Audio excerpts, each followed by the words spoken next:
Hello and welcome to today's session. I hope you're all doing amazingly well. From whichever part of the world you are watching. Today, I'd like to continue to share parts of my second book. And today, I would like to talk about why the story is getting written anyway.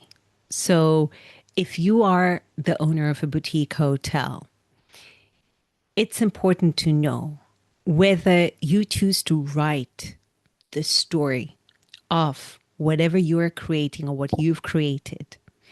If you choose to write that, or if you choose not to write it, knowing that it's going to get written anyway, whether you choose it or not, is important. Here's what I've been seeing as I've been researching for my book and also writing the chapters. This second book is focused and targeted to second generation entrepreneurs who have inherited a hospitality business and they now want to take their hospitality business to the next step. And of course, if you want to create a solid hospitality concept today, you must have an integrated wellness offering. A wellness asset has to be part of what you offer. Otherwise, you pretty much be left out of the market at the end of the day because customers today want that and demand that. So you reach this point where you've inherited this hospitality product. It was a fantastic product for its day. And now that you've inherited it, you now want to add new elements to pretty much move with times, to evolve, and to take what you've inherited to the next step. And I have found that second generation entrepreneurs, especially when you have a portfolio of many different types of businesses, and one of them is hospitality, and within hospitality, you have the wellness offering. I find that you have a unique set of challenges. So you've inherited a business that's more of a passion project and something that means something to your previous generation, to your family legacy, and to you. It's clearly not only about the bottom line. There are other businesses in the world that generate substantially more revenue, and you've probably inherited those businesses too. But when we're talking specifically about the hospitality business, we have added layers of complexity. So you've inherited this business, and the question is, now what do you do with it? Because it really was someone else's idea, someone else's vision. And the thing is, you have also lived it. You've enjoyed this property. You've seen your previous generation passionately create this hospitality business. So you've been part of it, maybe not directly, but you have lived all the sacrifices.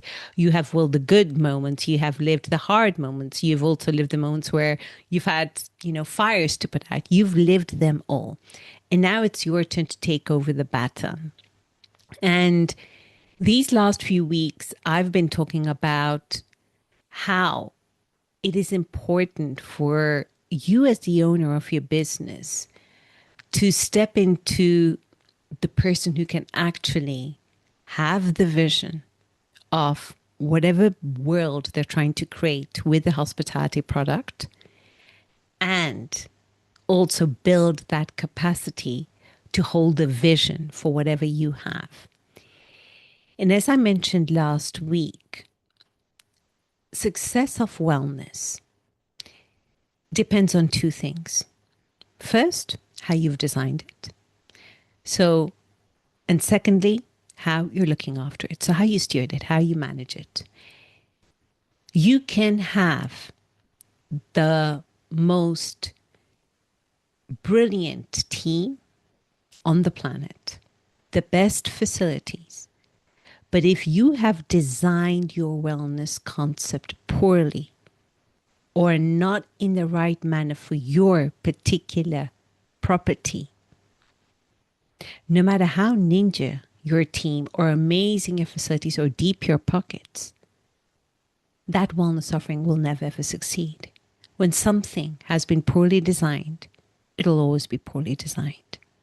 And no amount of effort in the operational front can fix a broken design.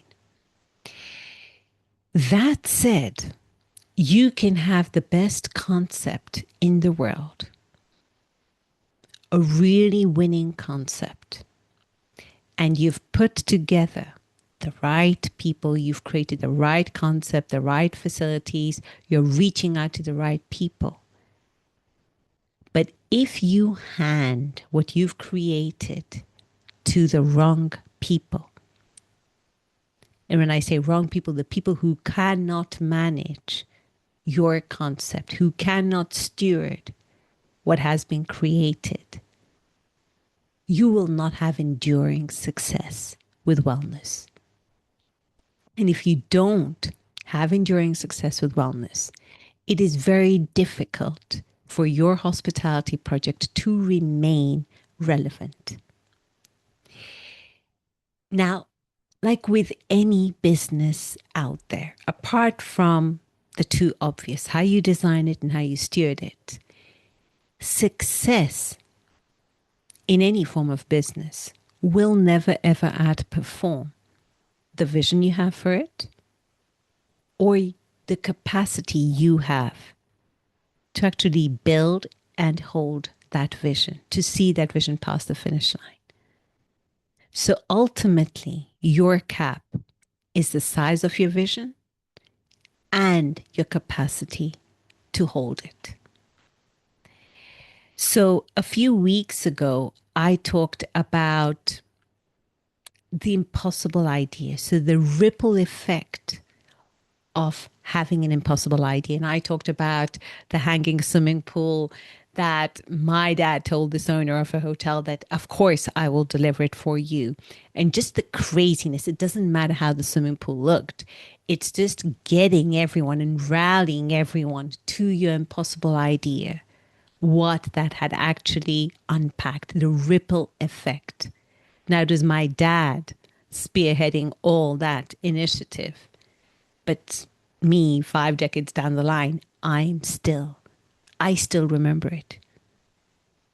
So that is the ripple effect of an impossible idea, of a hanging swimming pool.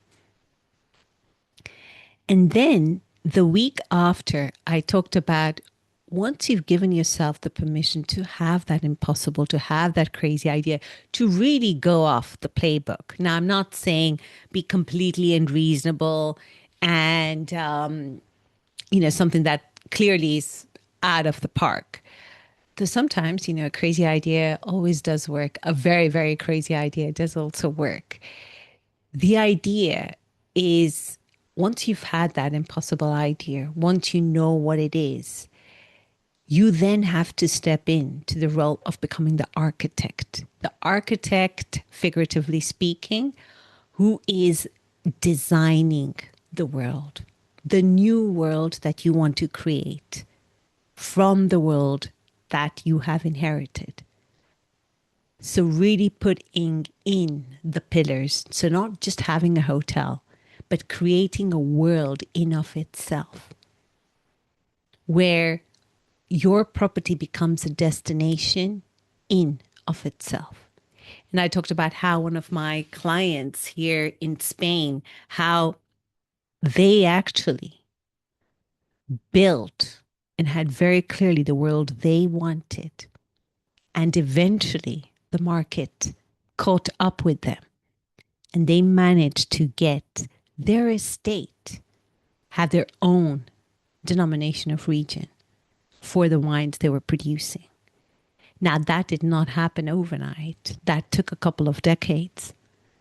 But they built that world first. And then the market caught up. But it all starts from that impossible idea.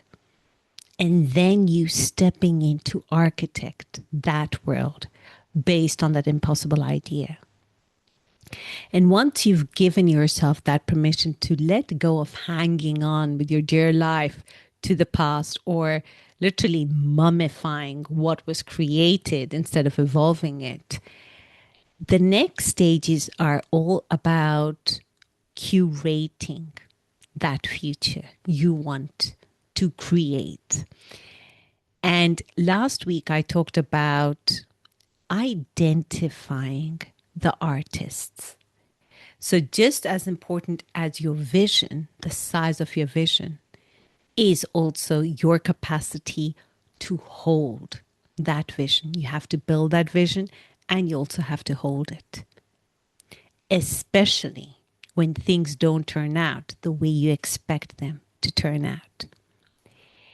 And I talked about how many times, without realizing it, we delegate our stewards the job of being the artist, the person who's meant to be creating the world, when all along their strengths have always been under what is to look after what has already been created, to steward it, not to create it. And that is why they set up their teams up for failure. It is not your steward's job to become the artist. It's the artist's job to create the world with you, to co-create it. So it's internal, external partnerships. And then once the world has been created, you find your stewards who are going to steward that concept, that vision of yours. So once you've identified your artists, the next step is about narrating your own story. So this is referring back to what I said earlier on. Whether you like it or not, your story is already being written.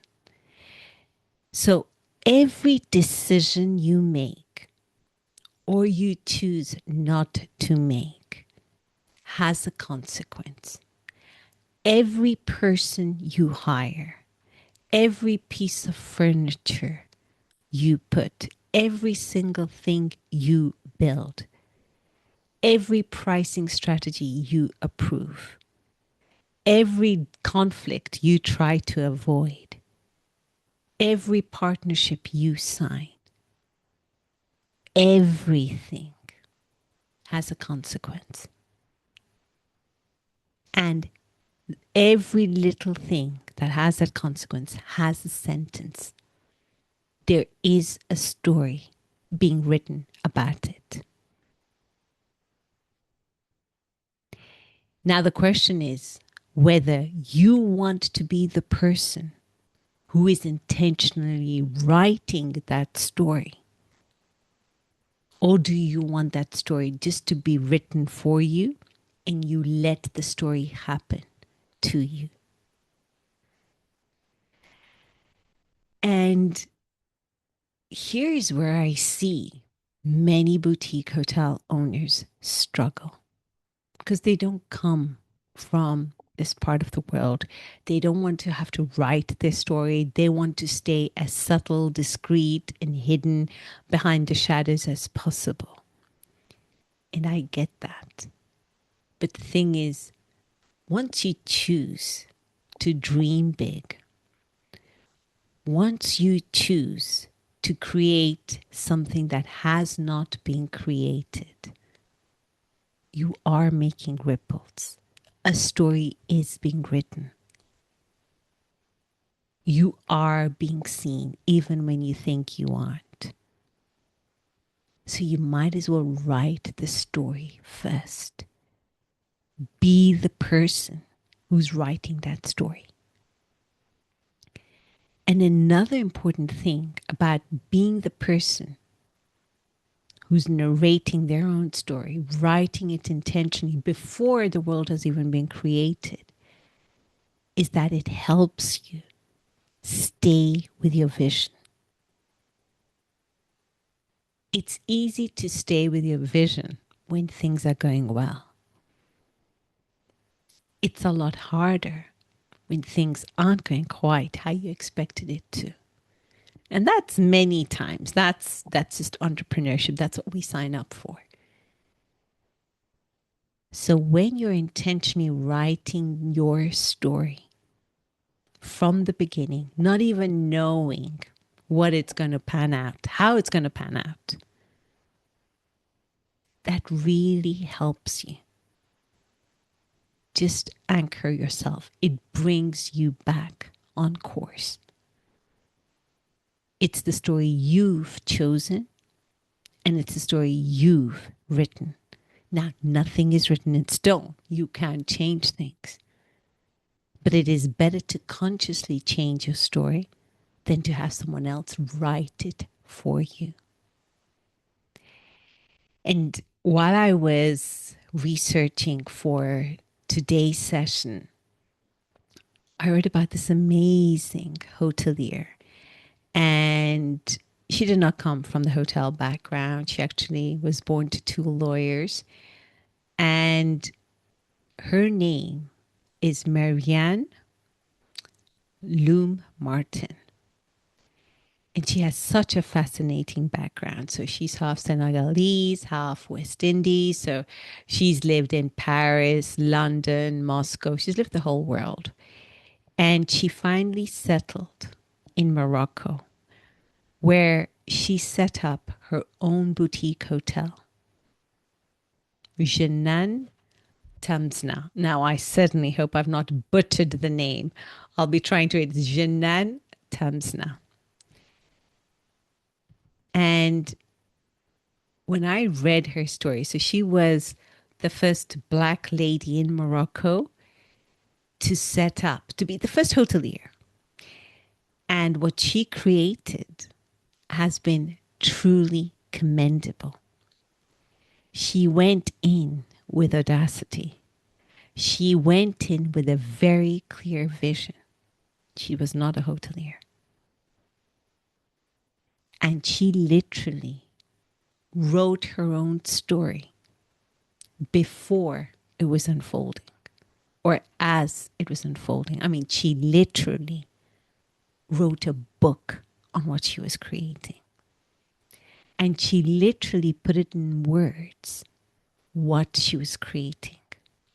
And I'm going to read out to you what she has written. She wanted her place to become the visible home of Black excellence in North Africa.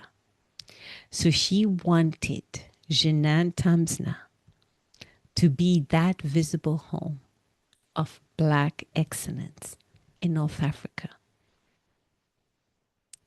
And she put it in her book. And she created just that. Now, it could have gone terribly wrong, but she chose to write her own story,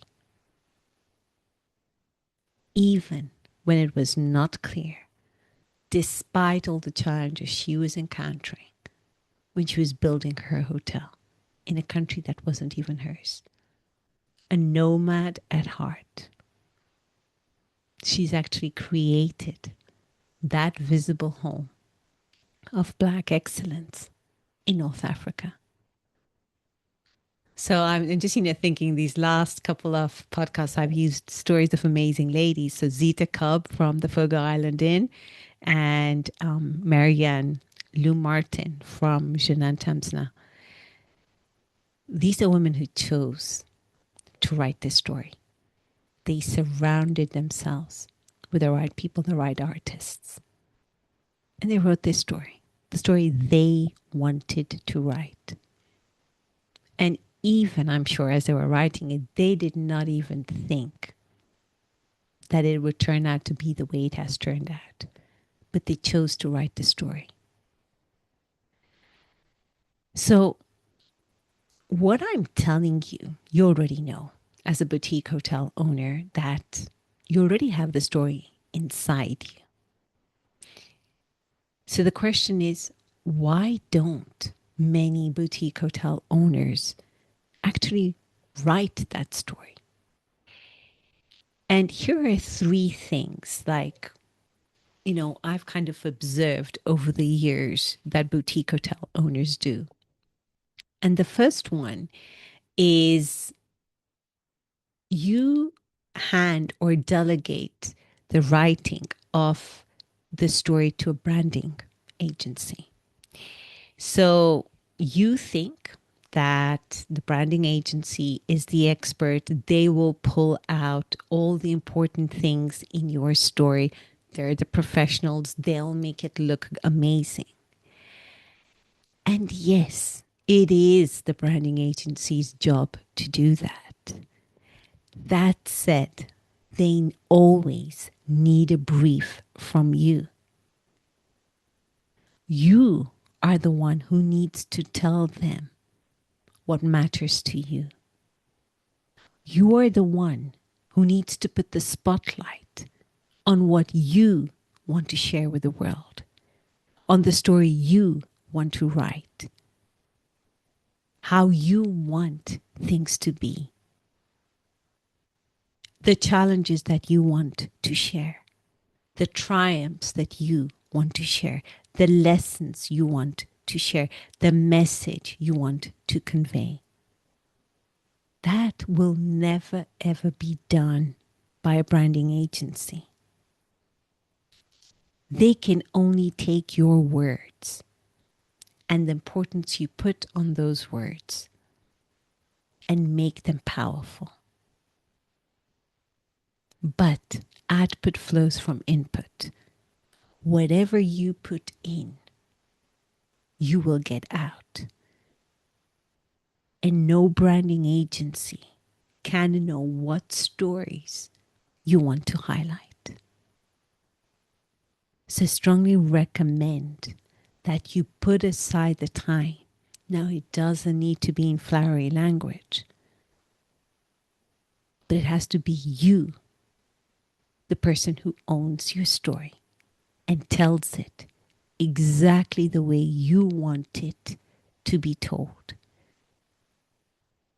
Your branding agency will make it look nice, sound more polished, give it the marketing spin.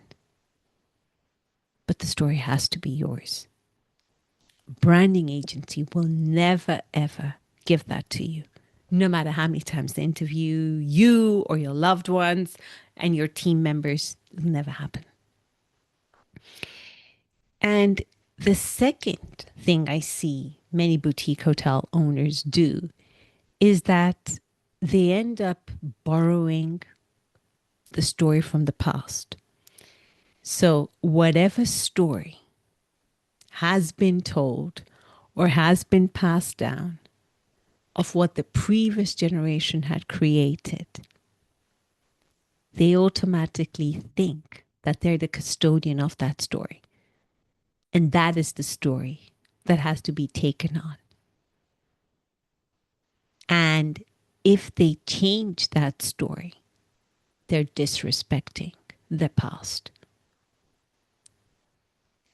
And it's actually the complete opposite. As I mentioned during, when you're talking about that impossible idea, you've not inherited the actual hospitality business. You inherited the audacity to create something completely new, completely different, probably a line of business you're not even familiar with. Probably you don't even want to look at the playbook. You want to do it your way, and you are very willing to learn from your mistakes. But that's how you like doing things. But just as the previous generation did that, they wrote their own story. They want you to write your story. They want to see what you're going to do in this next chapter of the family legacy book. The only way you continue a past story is by adding your story to it, your version to it, your part to it. You are meant to contribute to it. That is the only way you can actually honor the previous story. It's by adding your own.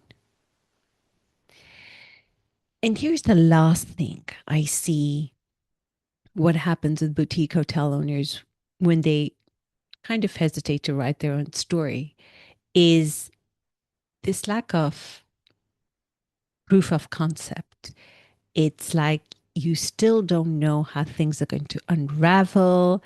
You don't feel you always have that clarity, and you're thinking, I'm not going to write it just in case, or I will write it when I have a clearer vision. And I get that.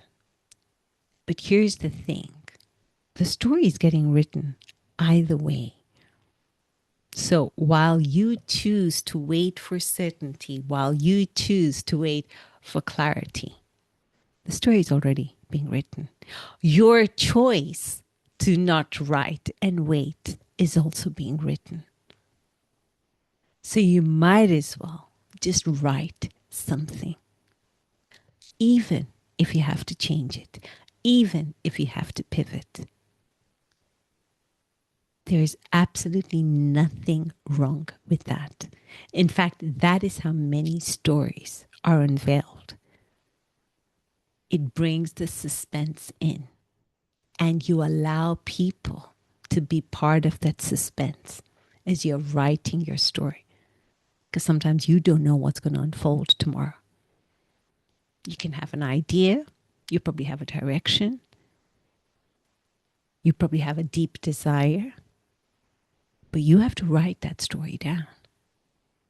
Even if it doesn't turn out to even become a reality. But that story needs to be written, because even choosing to wait until things are clear, until you know exactly what direction you want to take, that story is also being written. And it's better if it's written in your words instead of someone else's words. So today, I wanted to share parts of one of the chapters of my book in the journey second generation entrepreneurs take when they're taking over a hospitality business, and where that hospitality business has to have a wellness component. And not only does it have to have it, you believe in it, you want it. But it's equally important to know why you want it, and more so, who do you need to become in order to create this new product, this new world, which includes wellness within it. The idea is not to follow an established playbook. Thank heavens we're living times in the world right now where people who have no prior industry experience, but who are very astute, who know what they're doing, are setting up fantastic hospitality products with wellness right at its core. And they're doing it incredibly well because they've created that vision. They've created that world. And they're building their capacity to hold their vision, to see the concept past the finish line, to identify the artists who are going to take them there. And they're also narrating their own story, their bold story of what they want to create. The end result does not matter, because you know that whatever you contribute, whatever you create with the intention and passion that you're putting into this project, there is no way it will not be a success. That is a given. So that road to Rome is kind of guaranteed. And the fun part is you get to choose the path you take to that Rome, to that success, to the contribution that you're creating. And that has to happen when you're the one in charge of writing the story. you're the one narrating it, because it puts everyone on the same page and it ensures that everyone stays on the same page, yourself included. So, on that thought provoking note, I wish you all a beautiful day ahead. Take care now.